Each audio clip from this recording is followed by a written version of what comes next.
and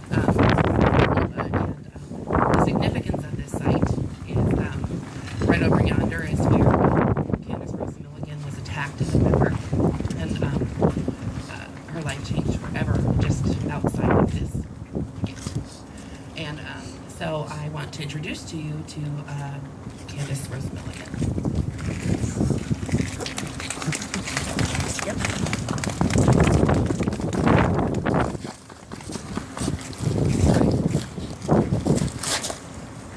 I'd like to thank everyone for braving the cold with me and to return to this place.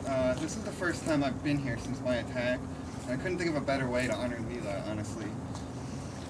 It's not easy for me to be here, but it's necessary, because trans women are under attack all over Ohio and across the country. Since the violence I endured here on November 3rd, 2 trans women have been murdered and at least 2 other trans people have taken their own lives, including Leelah. As tragic as her death and my attack were, the fact that it affected so many is exactly what needs to happen. That's what Leelah would want, and that's what I would want had I not survived that day.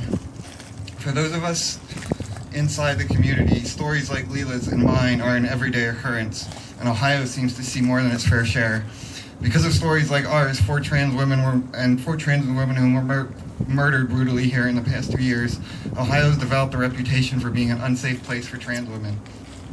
But I believe we can use the energy here to make things better, not just hope that they are. There's still a lot of work to be done both socially and through legislation. A tougher hate crimes law and a ban on conversion therapy must happen at a state level. The city's hate crimes law only apply to low-level misdemeanors and not to serious violent felonies that are heard in state courts. So we have an imperative to make statewide change happen to make sure trans people are at least protected under the law. But one of the biggest obstacles trans women face is access to services. We can see clearly that Leelah received improper and in fact harmful medical care.